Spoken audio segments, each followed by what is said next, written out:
السلام عليكم ورحمة الله وبركاته. كلهم ورقسن أصحابي مالكستواد نقدا وريسان إيران مريكان يا إسرائيل ساعديه وقد بيين محاد عي تاني انتينو كلام مغني هذا بقى قضبضا برنامج كان دي كوغا يوحا كمدا حالي إيران أو كدارتي إني بربورين دونتو قوبها نوكلييركا إسرائيل تاسو لشيغي إن لغو كلا تيجي دورو إسرائيل هذا بقى وراركي وقد بيين شاكداس iyo in ay duqayn karto iyo in kale barnaamijka ayaanu wixii laga qoray idinkugu faahfaahin doona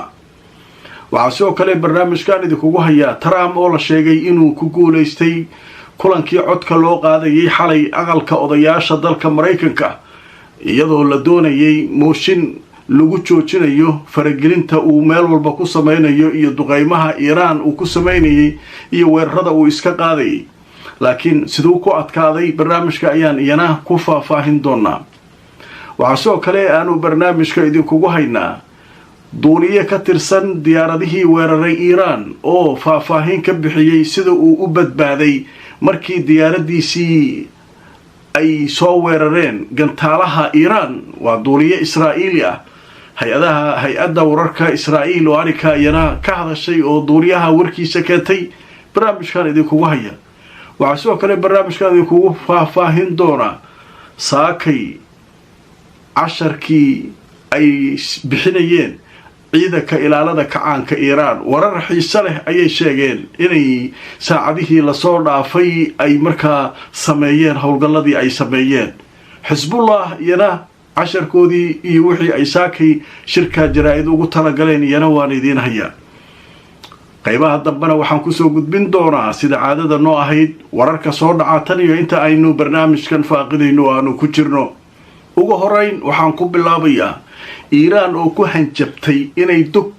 daakum ka dhigi doonto xarunta nuclearka Israa'iil ee liiraado Dimona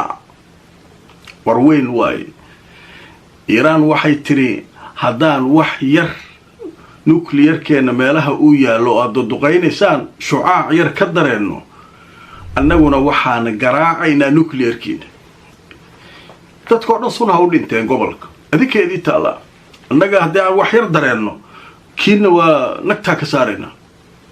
marka su'aal la isweydiiyay ma garaaci karaan mise ma garaaci karaan maxay u garaaci waayeen meel kasta dhagta ku hayaan Dimona ma loo daha magaalooyinkii iyo dadkii oo dhan sidii gazo ay u burburiyeen oo kala loo burburinaya maalin walba jugta lagu hayaa ilaa ay yiraahdeen gantaaleheni waa daaleen kula gantaalihii aan wax ku difaaceen waa daaleen nasiinay u baahayin waligii baar bini'aadam yaa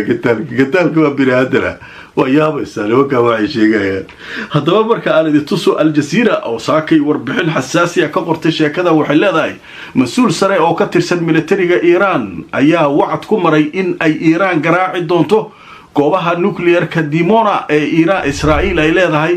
iyagoo markaa u isticmaali doona waliba sawaariiq culus oo halis badan inay ku garaaci doonaan wariyaha telefishinka Al Jazeera ee ka soo waramaya dagaalka ka socda Tehran caasimadda Iran ninka la yiraahdo Umar Hawash ayaa soo xaqiijiyay in mas'uuliyiin Iiraaniyiin ah ay ku hanjabeen in ay markaa samayn doonaan weerar ay ku qaadi doonaan goobaha nuclearka Israa'iil ee la yiraahdo Dimona oo ku yaala saxaraha naqab la yiraahdo haddaba Mareykanka iyo Israa'iil ayaa ka walwalsan qasaaraha arika ka dhalan doona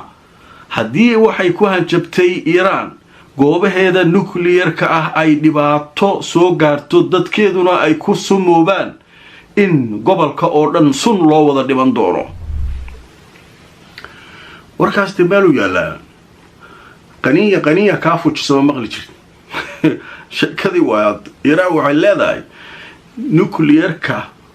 annaga aan haysano iyo haddii baalkan jugta laga badiyo wuxuu sii deynaa shucaac oo sii deynaya shucaacaas waa sun hawadu galaya hawada markuu galana dhibaato abuuraya bini'aadamka wax inay ku dhintaan inay cudurro ku dhacaan waxa sababaya Soomaa waxay yiraahdeen marka kaliyeena sun ma u dhimanayna ogaada Dimona waa ku daaya asagana marka qofan mafaacil nawawi haysanin oo meel nuclear iyo kayd uranium haysanin miyaa jira Israa'iil waa haysataa annaguna waa haysanaa كان هذه لا بربريو أو ضد كانوا سموبان ولا سلا سموبان وحلا يسون حريصنا ماشى متجري كليه مركا وركاسو ور علص واye isaguna wuxuu kamid ahaa wararkii ugu dambeeyay tan iyo markii aynu kala maqneen soo dhacay xalay marka waxa dhacay mooshin la waday maalmahan waa idin sheegay oo aqalka baarlamaanka Mareykanka mooshinka marka wuxuu ahaa in la xadido gabgabta Trump cidaan iska weerartan iska duqay in gacmaha la qabto ninkan oo talaabooyinka waaweyn uu qaadayo baarlamaanka inuu u ogolaado maahan uu kaligiis qaadin dadaan dhahay ninkan waaba wareersan yahay ninkan maalinta dambe dagaalka loo qoorta noo gelin doonaa ninkan haddaan hadda gacmaha ka qaban isagoo sanad iyo bar joogo meeshan kubood halkan kubood joogay 4 sano ma suugi karnaa ninkan Shiina iyo Ruushya marka dambe afka noo gelin doona markaas adduunka oo dhan nuclear wifi la arki doona marka mooshinkaas la keenay majlis shuyuukh alirada aqalka odayaasha sanadka la keenay haye maxaa dhacay kooxdii marka mooshinka wadatay dhowr coda looga adkaaday Trump teamkiisa adkaaday macnaha fidnada iska rabaan Mareykanka waa ka yaabinayaan waxayba iska rabaan ninkan qarbudaadiisa iyo jugta uu meel kastu hayo dagaal kastu galay bay ku haystaan nimankii marka hawsha waday wax yar looga qaaday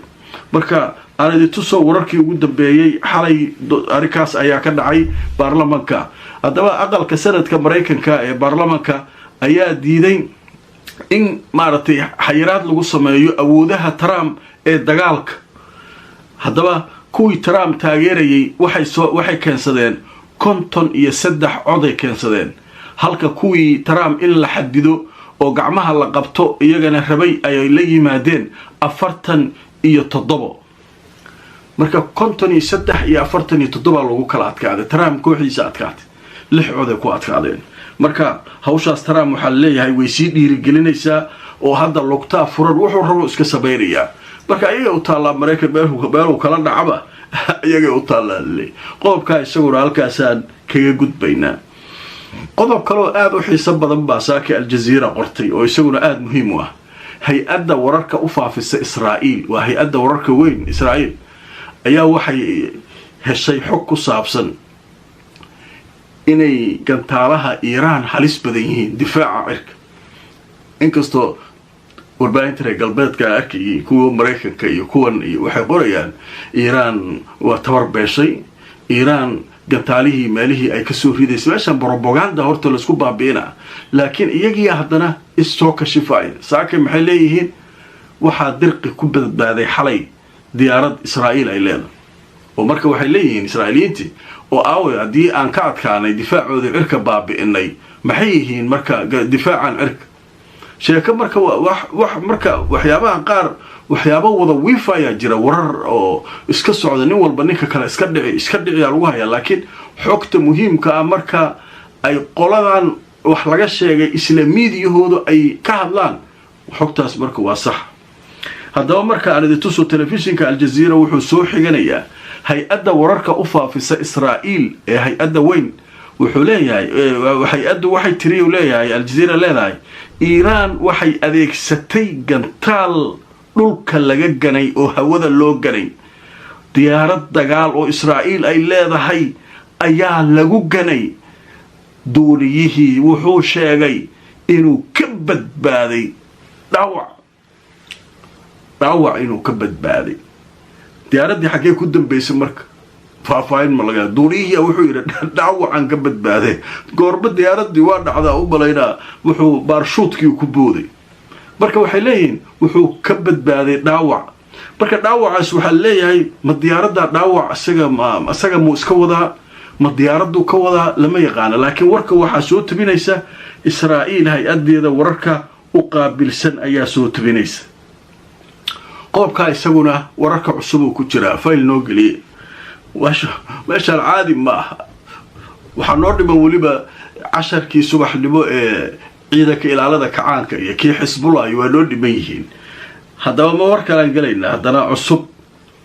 islaamiyadii Israa'iil waxay leeyihiin warniyo wax kala jireen dheheen gantaalaha ku hortagay waa daareen iyo sheekadan wax ka daranaaba yimideen haye indaar digniintii maba jirtaba xalay xisbullah waxay nagu soo garaaceen dheen 8 gantaal haye awal markii gantaaluhu soo baxaan siiriga yeeri jiray war iska jira dadkii waa kala carar jira Soomaa jugta le ka war helnade war maxaa dhacay tacdiila ku dhacay kuwi siirigi soo yeeray maalkii laxaada la bara siirigi soo yeeray waaba iska ciladoobe ma madfaca ku dhacay ma daroora cuskatay laba yaqaan marka sida ay wax u dhaceen markaan idin tuso telefishinka Al Jazeera wuxuu leeyahay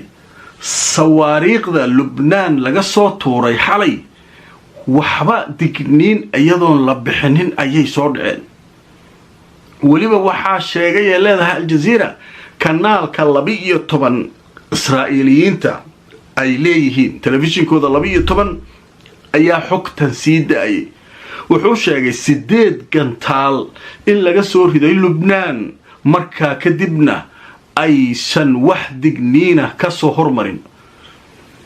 dawladda Israa'iil alaabteedii waa daal meeshaad bogtahay jugtaa la isku hayaa wax la isku dhaxaa male hal daqiiqad la isma cafinayo maray daroon hawada Israa'iil ku jirto mar gantaal ku jiro alaabta intaas ma loogu talagalay way daalayaan marka waa daaleeneen dheer qosolka iga dhabaado marka bogtahay marka hadda waxa leeyahay gantaalihii daalay waxaba ka daran wiishkii yeeray xataa waa daaleen hawadu ka baxay waxba ma sheegin xalay 8 dalag waa gash xagee ku dhacay yaa yaqaan ma sheegayaan jugtoodu waa qarsanayaan laakiin waxay ku sheegayaan way ku iftiininayaan xalay 8 gantaal digniin ma jirin dheen waa xaroodeen hadee xagee aadeen marka hadee xaroodeen beeshaan dhawaalka waa cabiraya meel loogu talagalay in lagu dhufto marka qodobka isaguna halkaas aan kaga gudbaynaa waxa ku hormarayna marka saakay xarasu thawri alina ciidanka ilaalada kacaanka Iiraan horta intaynaan shirka jaraa'id ay qabanin waxa saakay soo baxay war sheegay xarasu thawriga Iiraan ayaga la wareegay wadanka ayaga haysta si aan toos ahayn u haystaanba waxa qoray saakay wargeysida qaarkood oo maartay uu kamid yahay wargeyska Ingiriiska ka soo baxa ee la yiraahdo baalkii Al-Quds ayaa la yiraahdaa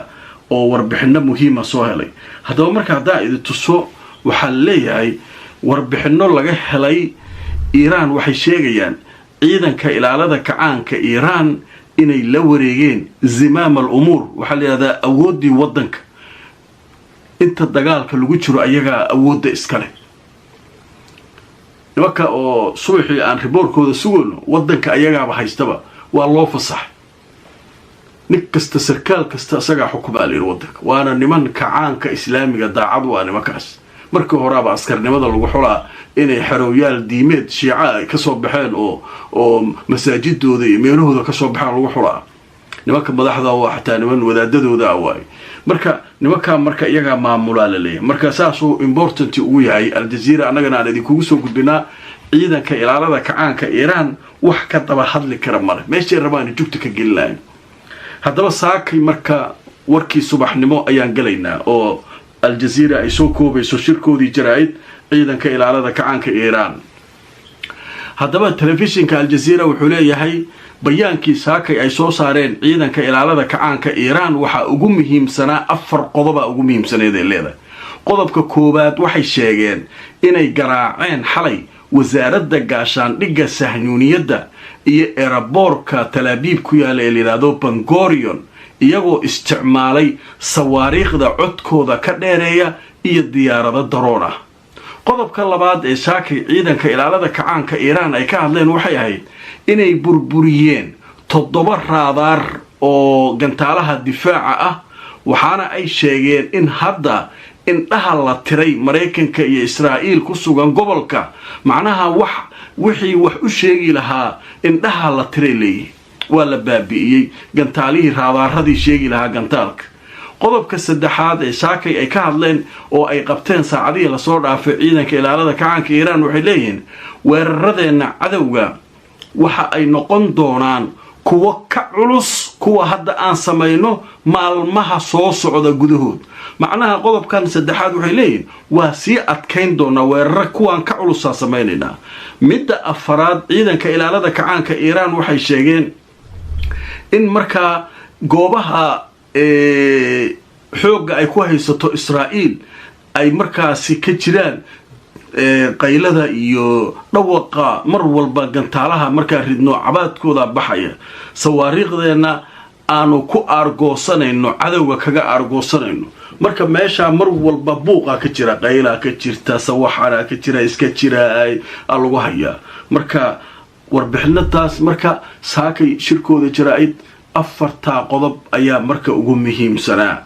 wasaaradda gaashaandhigga iyo meelo muhiima inay xalay jugta ka geliyeen iyo maaragtay soo qodobadii kale ayay ka hadleen iyo inay maalmaha soo socda si fiican u garaaci doonaan raadaaradii ay ka baabi'iyeen gantaalihii oo markaa droniska iyo gantaalaha Iiraan ayba iska xaroonayaan oo markaa ay galayaan.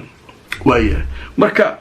arinku markuu halkaa maraayo ayaa marka waxaa jira iyaguna saakay 10 kale oo Xisbullah iyaduna waxay qabatay waa inay soo bandhigtaa waa idin sheegay. laakiin saakay ilaa xalay nimankii Ciraaqiyiinta ah wax wara oo ay qabteen ma jirin oo macnaha wararkooda ma hayno. Al-Jazeera soo ma gudbinin. laakiin Xisbullah iyaduna saakay